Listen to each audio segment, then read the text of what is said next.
The Prince of Purgatory, Lazarus, by Darian D. Woods. Rain fell like knives, sharp, relentless, slicing through the neon haze of downtown Los Angeles. The alley behind 7th and Alameda was a wound in the city's skin, slick with blood, piss, and the stench of something ancient. Steam hissed from a rusted vent like a dying breath. The air was heavy with rotten ritual. A body lay twisted on the pavement, chest flayed open like a butchered animal. The symbol carved into the flesh pulsed faintly, 6 jagged lines intersecting a circle, glowing with a dull amber light. It wasn't ink, it wasn't paint, it was alive. Detective Dante Virel crouched beside the corpse, cigarette clenched between cracked lips. His coat was soaked, the collar turned up against the rain. His badge hung heavy from his belt, catching the light like a warning. He'd seen ritual killings before. This wasn't ritual. This was a message. The victim's eyes were gone, burned out, not gouged. The sockets were blackened, the skin around them blistered. The mouth was sewn shut with thick black thread, lips puckered and torn. A circle of salt surrounded the body, broken at the edge. Just enough to let something in.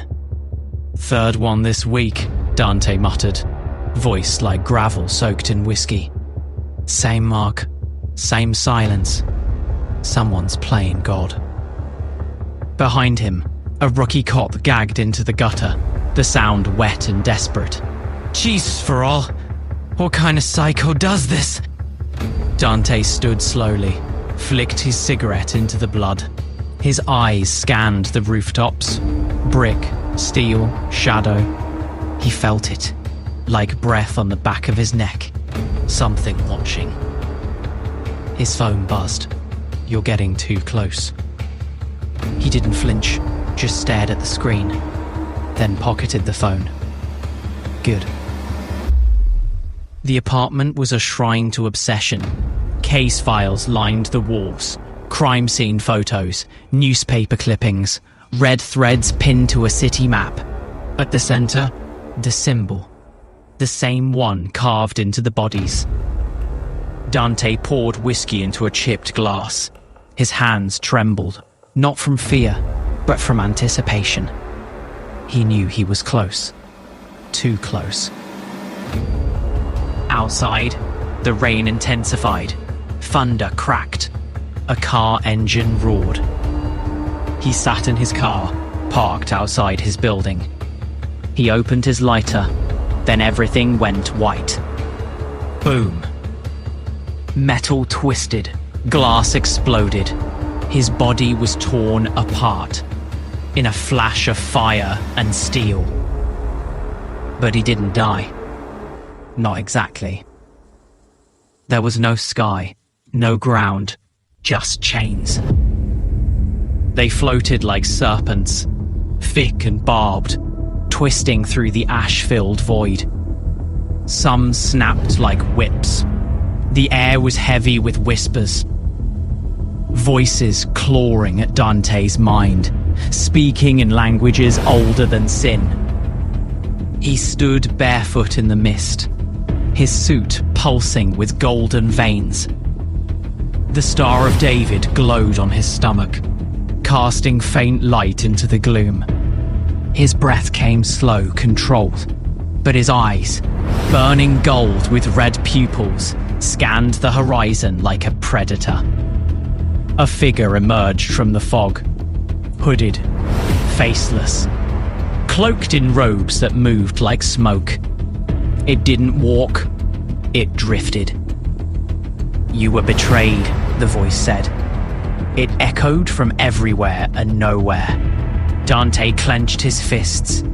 The chains on his back stirred, coiling like serpents. "Want a betrayal?" he growled. "I am the hinge between justice and damnation. I am what remains when gods forget their names."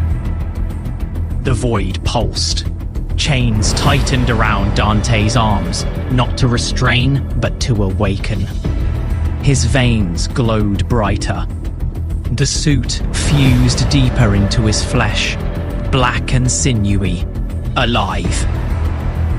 "You offer me power," Dante said, "but what's the cost? You will never be whole again." The Star of David burned hotter.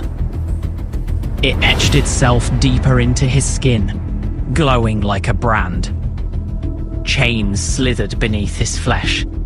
Magic surged through his bones, raw, ancient, divine. Dante screamed, not in pain, in transformation. When he opened his eyes, the void was gone. The city had returned. Rain fell, steam rose, and Dante Virel stood reborn. He clenched his fists. Chains erupted from his back, slicing the air. The city didn't know he was dead, but it would know what he'd become. Time to burn it clean. The warehouse squatted on the edge of the city like a tumor. Inside, 5 men sat around a table littered with guns, cash, and half-empty bottles. The air reeked of sweat, gun oil, and cheap whiskey. Marco Red Santino, the enforcer who planted the bomb, was laughing. His knuckles were scarred, his nose crooked from too many fights. A gold chain hung around his neck, glinting in the flickering light. "Virel, that asshole's probably still burning. Should have seen the way that car lit up. Beautiful." The others laughed. One lit a cigar, another counted bills. A third cleaned a shotgun with a rag that looked like it had cleaned blood more than grease. Then the lights flickered. What the hell? The air grew heavy. The temperature dropped. A low hum vibrated through the walls like something ancient waking up. Chains rattled. "Shut up. Check the door." The youngest thug moved toward the entrance. His hand trembled on the knob. The door exploded inward. Smoke poured in, thick, black, and laced with embers. It crawled across the floor like a living thing. Through the haze, Dante stepped into view. He was taller than before, broader. His suit pulsed with golden veins. Chains slithered across his shoulders, coiling like serpents. His eyes glowed like furnace doors. "Marco Santino!" Marco froze. The others reached for weapons. Too slow. One mobster raised his shotgun and fired. The blast hit Dante square in the chest. The suit rippled, absorbing the impact like water swallowing a stone. No blood, no recoil. Dante raised his hand. Glyphs spun around his arm, red, jagged, ancient. He whispered a word that didn't belong in any human tongue. 12 chains erupted from his back, each tipped with a glowing hook. They moved like vipers. One wrapped around the mobster's neck, yanking him into the ceiling. His scream ended in a crunch. Another pierced the chest of his second victim, dragging him across the floor in a trail of blood. The other one tried to run. A chain caught his ankle, lifted him upside down, and slammed him into a steel beam. Over and over again, Marco fired his pistol. The bullets hit Dante's chest and stopped. The suit absorbed them, then pulsed, sending a shockwave that cracked the concrete. "You killed me." I was just following orders. I didn't know." Dante raised his hand again. This time the glyphs were different. More angular, more violent. A blast of arcane energy slammed Marco into the wall. His body convulsed. At that symbol on his forehead, the chains tightened. Dante stepped into the rain, smoke rising from his body. Behind him, the warehouse burned. Flames danced in his eyes. He clenched his fists. The suit pulsed. The Star of David glowed. One down.